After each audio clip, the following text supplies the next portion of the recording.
স্বাগত ডিবিসি দেশের সংবাদে। আপনাদের সাথে আছি আমি জান্নাত সাথী।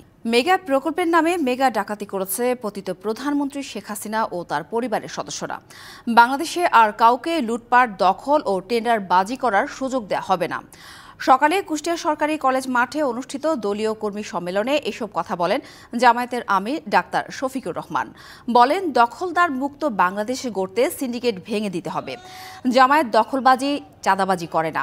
বিগত সরকার দেশের শিক্ষা খাতকে ধ্বংস করেছে বলেও অভিযোগ করেন জামায়াত আমির। নারীদের অধিকার ও সম্মানে জামায়াত প্রতিজ্ঞাবদ্ধ উল্লেখ করে তিনি বলেন, রাষ্ট্রের বিভিন্ন দায়িত্ব পালনের পাশাপাশি নারীরা সবচেয়ে নিরাপদে থাকবেন।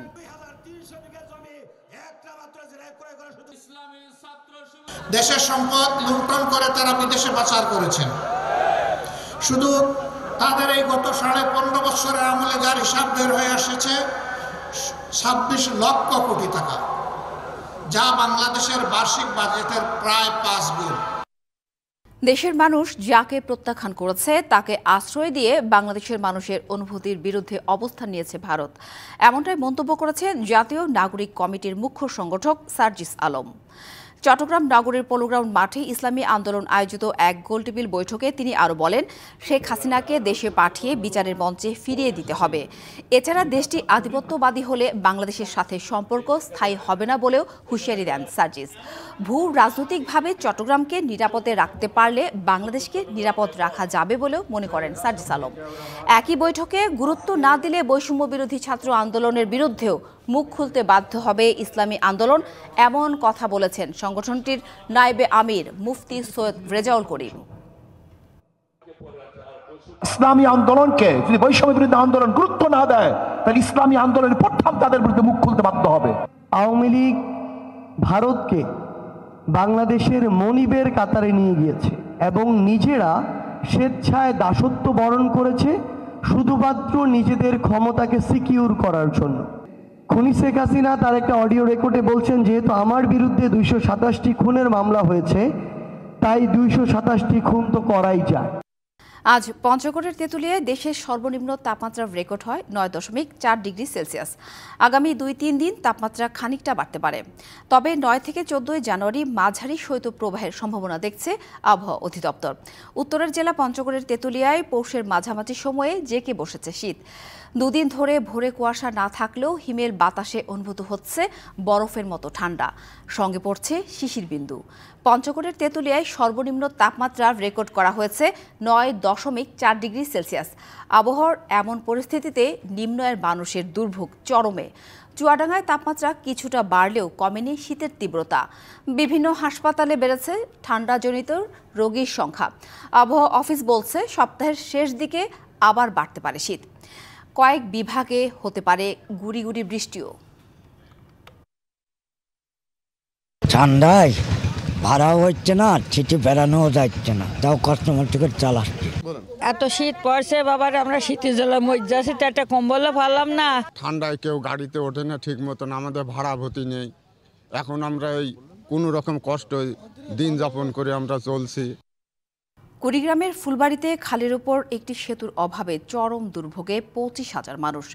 16 বছর আগে তৈরি কাঠের ভাঙা সেতুতে বাঁশের সাঁকো বসিয়ে ঝুঁকি নিয়ে চলতে হচ্ছে তাদেরকে। নিরুপায় এলাকাবাসীর কষ্ট দূর করতে কোনো ব্যবস্থা নেয়নি কেউ। তবে বরাদ্দ পেলে এবার সেতু নির্মাণের আশ্বাস উপজেলা প্রশাসনের। ফুলবাড়ি উপজেলা শহর থেকে 1 কিলোমিটার দূরে চন্দ্রখানা বালাতারি গ্রামের ফুলসাগর খাল। এটির ওপর একটি ভাঙা বাঁশের সাঁকো দিয়ে নিয়মিত যাতায়াত দুপারের কয়েক হাজার বাসিন্দার।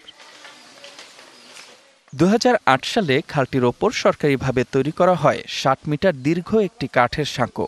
সেটি দীর্ঘদিন ব্যবহারের ফলে ব্যবহার অনুপযোগী হয়ে পড়লে এলাকাবাসী নিচ দিয়ে তৈরি করে আরেকটি বাঁশের সাঁকো। গেল বন্যায় ভেঙে যায় সেটিও। খাল পারাপারে চরম দুর্ভোগ পোহাতে হচ্ছে গ্রামবাসীদের, ঝুঁকি নিয়ে চলতে হচ্ছে তাদেরকে। সবাই মিলে আর কি নিজের অর্থ ব্যয় করে যতটুকু আর কি পারি ততটুকু আর কি আমরা নির্মাণ করি আর যাতায়াত করি আর কি। যেতে পারে না, নদীর কোনো ব্রিজ নাই। আমাদের খুব কষ্ট হচ্ছে, যেমন আমি কোনো পণ্য বিক্রি করি, আমার নিয়ে যাওয়া আসা খুব কষ্ট হয়। স্থানীয়দের অভিযোগ, বিভিন্ন সময় দুর্ঘটনা ঘটলেও এখন পর্যন্ত পাকা সেতু নির্মাণে ব্যবস্থা নেয়নি কর্তৃপক্ষ। তাদের মানডিলে আমরা ফুলবাড়ি যাওয়ার পাই না, মঙ্গল উপরেও ভাঙা নিচেও ভাঙা। এই ব্রিজ থেকে একজন পড়ে হাত পর্যন্ত ভাঙে গেছে, একজনের মৃত্যুবরণ হয়েছে, কিন্তু তারপর কোনো সরকার দেখতেছে না যে এই ব্রিজটা আমাদের এত প্রয়োজন। তবে বরাদ্দ পেলে এবার স্থায়ী সেতু নির্মাণের আশ্বাস উপজেলা প্রশাসনের। আমাদের বরাদ্দ প্রাপ্তির সাপেক্ষে এই সাঁকোটিকে স্থায়ী কোনো ব্রিজে রূপান্তর করা যায় কিনা চেষ্টা আমাদের অব্যাহত রয়েছে। আমরা আশা করি হয়তো ভবিষ্যতে বরাদ্দ পেলে আমরা এখানে স্থায়ী একটি ব্রিজ নির্মাণ করতে সক্ষম হব। দুর্ভোগ দূর করতে সেখানে দ্রুত একটি পাকা সেতু নির্মাণের দাবি এলাকাবাসীর। DBC news desk. গাইবান্ধার সাদুল্লাপুরের ধাপের হাটের নিচ পাড়ায় সোলার পাম্পের প্যানেল খুলে নেয়ার ঘটনায় বিপাকে এলাকার কৃষকরা বারবার অভিযোগ করেও প্রতিকার পাননি তারা। তবে শিগগিরই এই সমস্যা সমাধানের আশ্বাস কৃষি বিভাগের। 7 বছর আগে উপজেলায় এটিএস নামের একটি প্রতিষ্ঠান 15টি সোলার পাম্প স্থাপন করে। সে সময় 20 বছরের জন্য চুক্তি হলেও 7 বছর পরে খুলে নেওয়া হয় বেশিরভাগ প্যানেল। সম্প্রতি আবারও 3টি পাম্পের মধ্যে 2টির প্যানেল খুলে নেওয়া হয়। এখন একটি মাত্র চালু আছে। এতে ওই গ্রামসহ আশপাশের জমিতে চাষাবাদে চরম ভোগান্তি পোহাতে হচ্ছে কৃষকদের। এদিকে বিদ্যুৎ সংযোগ না থাকায় সেচ দেওয়া যাচ্ছে না জমিতে। রবি এবং বড় মৌসুম নিয়ে দুশ্চিন্তায় দড়িপাড়া, কোনারপাড়া ও তিলকপাড়া গ্রামের চাষিরা। হুট করে ওনারা এসে সোলারগুলো যে খুলে নিয়ে গেল, আমরা বুঝতেই পারিনি। প্যানেলগুলো উঠে যাওয়ার কারণে আমাদের সেচের ব্যাপক ক্ষতি হবে। এই সোলার ছাড়া আমাদের এই কাঁঠাল মৌসুমে কোনো আবাদ অবিশস্য আবাদ হবে না। আমাদের যেন এই সোলারগুলো ভালোভাবে চালু করে আর এখানে যেন দৃষ্টি রাখে, যেন আমাদের বিদ্যুতের কোনো ব্যবস্থা করে দেয়। সংশ্লিষ্ট প্রতিষ্ঠানের সাথে যোগাযোগ করে শিগগিরই সমস্যা সমাধানের কথা বলছে কৃষি বিভাগ। মোট 5টি সেচ পাম্পে যান্ত্রিক ত্রুটি দেখা দিয়েছে। এই কোম্পানি সেটি মেরামতের জন্য প্রয়োজনীয় উদ্যোগ গ্রহণ করেছে। কৃষক এবং কোম্পানির সকল ব্যক্তিদের সাথে আলোচনা করেছে এই মেশিন দুটি সচল করার প্রয়োজনীয় উদ্যোগ গ্রহণ করা হবে। চলতি মৌসুমে সোলার পাম্পগুলো পুনঃস্থাপন করার দাবি কৃষকের। DBC news desk. অসুস্থ স্ত্রীর চিকিৎসার জন্য টাকা জমাচ্ছিলেন দিনমজুর রিয়াজুল, কিন্তু 4 আগস্ট বৈষম্য বিরোধী আন্দোলনে গুলিবিদ্ধ হন। নিহত হয়ে তিনি একদিকে অভাবের সংসার, অন্যদিকে চিকিৎসার ব্যয়, সব মিলিয়ে পরিবারের একমাত্র উপার্জনক্ষমকে হারিয়ে দিশেহারা রিয়াজুলের পরিবার। এর মধ্যে সরকারি বেসরকারিভাবে কিছু সহযোগিতা পেলেও তা প্রয়োজনের তুলনায় অপ্রতুল।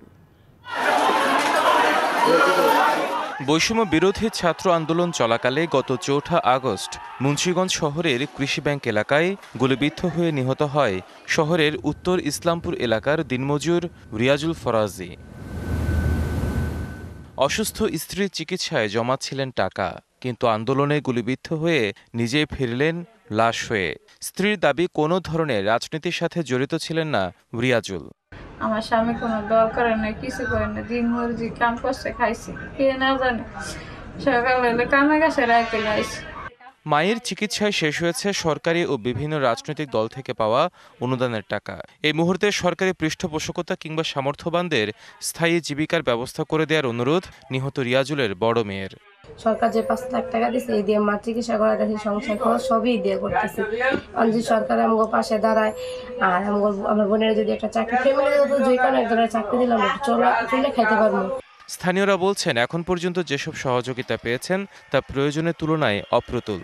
গুলিবিদ্ধ হয়ে দীর্ঘদিন হাসপাতালে ট্রিটমেন্ট করে আসলো, তারা বর্তমানে কী অবস্থায় আছে, কীভাবে তাদের সংসার চলে, সেই বিষয়ে আমি সরকারের কোনো পদক্ষেপ বা কোনো দলের পক্ষ থেকে ওরকম কোনো পদক্ষেপ দেখতে পাচ্ছি না। নিহতের পরিবারের ভবিষ্যৎ নিশ্চিতে সরকারিভাবে যথাযথ উদ্যোগ নেওয়া হবে, এমনটাই প্রত্যাশা স্থানীয়দের। DBC news desk. গাজীপুরে এক আওয়ামী লীগ নেতাকে থানা থেকে ছাড়িয়ে নিতে বিক্ষোভ করেছেন জামায়াতে ইসলামের নেতাকর্মীরা। এ সময় থানা ঘেরাও করে রাখেন তারা। যাদবপুর থানায় শুক্রবার রাতে এই ঘটনা ঘটে। মির্জাপুর ইউনিয়নের 2 নম্বর ওয়ার্ড আওয়ামী লীগের সাংগঠনিক সম্পাদক শফিকুল শিকদারকে আটক করে পুলিশ। এই খবর ছড়িয়ে পড়ার পরপরই শতাধিক জামায়াত ইসলামের নেতাকর্মী থানার মূল ফটকের সামনে জড়ো হয়ে অবস্থান নেন। এ সময় তারা বিভিন্ন স্লোগান দেন এবং বিক্ষোভ করে থানা ঘেরাও করে রাখেন। যদিও পুলিশ ও জামায়াতের নেতারা থানা ঘেরাওয়ের কথা অস্বীকার করেছেন। পুলিশ জানায় ছাত্র জনতার উপর হামলার ঘটনায় জড়িত থাকার সন্দেহে শফিকুল শিকদারকে জিজ্ঞাসাবাদের জন্য আটক করা হয়। দুবাইয়ের মিরাকল গার্ডেনের আদলে চট্টগ্রামের ফৌজদারহাট সাগর তীরে ডিসি পার্কে শুরু হয়েছে মাসব্যাপী ফুল উৎসব। দেশি বিদেশি নানা রঙের ফুল ও ১৩৬ প্রজাতির লক্ষাধিক চারা দিয়ে সাজানো হয়েছে উৎসব। পাশাপাশি থাকছে সাংস্কৃতিক আয়োজন, ঘুড়ি, ভায়োলিন ও ঐতিহ্যবাহী সাম্পান উৎসব। ডালিয়া, চন্দ্রমল্লিকা, গোলাপ, গাঁদাসহ সারি সারি বর্ণিল ফুলের সমাহার। যেদিকে চোখ যায় শুধু রঙের খেলা। দেশি ফুলের পাশে আছে বিদেশি ফুলের বাহারও। ফৌজদারহাটে সাগর পাড়ে গড়ে তোলা ডিসি পার্কে ফুল উৎসব দেখতে দেশের বিভিন্ন প্রান্ত থেকে ফুলপ্রেমীদের সমাগম ঘটছে। ফুলের এমন জলসাই রঙের মেলায় বিমুগ্ধ দর্শনার্থীরা। গাঁদা, রজনীগন্ধা এগুলো দেখে আমাদের খুবই ভালো লাগছে, আমাদের মনও ভালো হচ্ছে। ১৩৬ প্রজাতির ফুল রয়েছে, ভালোই লাগছে এখানে এসে। মাসব্যাপী এই আয়োজনে রয়েছে বিভিন্ন সময়ের 15টি নৌকা প্রদর্শন, দিঘির পানির উপর নির্মিত কাঠের পুলের রাস্তা, আঁকাবাঁকা সেতু, ছনের ছাউনির গোলঘর, বাদামতলায় চেয়ার টেবিল, পানিতে প্যাডেল চালিত কায়াকিং। অসাধারণ পরিবেশ আর ফুল সহ চারদিকটা এত সুন্দরভাবে সাজানো হয়েছে যে দেখতে আরো বেশি সুন্দর লাগছে। এছাড়া তৃতীয়বারের মতো ফুল উৎসবে রয়েছে ঘুড়ি, ফানুস ও সাংস্কৃতিক উৎসব। খুব সুন্দরভাবে এই ফুলের যে বিন্যাস আমরা দেখতে পেয়েছি, আমি শুধু আনন্দিত হয়নি, আপনারা সকলেই নিশ্চয়ই আপ্লুত হয়েছেন। আমার জন্য এটা বড় একটা স্মৃতি হয়ে থাকবে। আমরা নতুন প্রজন্মকে প্রকৃতির সাথে পরিচিত করাতে চাই, বিভিন্ন প্রকার ফুলের সাথে পরিচিত করাতে চাই। আমরা সুস্থ বিনোদনের জায়গা হিসেবে ডিসি পার্কটাকে দেখতে চাই। সাগর পাড়ে ১৯৪ একর জমির উপর গড়ে তোলা ডিসি পার্কের ফুল উৎসব প্রতিদিন সকাল 10টা থেকে রাত 8টা পর্যন্ত দর্শনার্থীদের জন্য খোলা থাকবে। মাসুদুল হক, ডিবিসি নিউজ, চট্টগ্রাম। ডিবিসি দেশের সংবাদে এই ছিল এখনকার মতো। ডিবিসি নিউজের সংবাদগুলো পড়তে ভিজিট করুন dbcnews.tv আর ভিজিট করুন ডিবিসি নিউজের ফেসবুক পেজ এবং ইউটিউব চ্যানেল। ডিবিসির সঙ্গে থাকুন।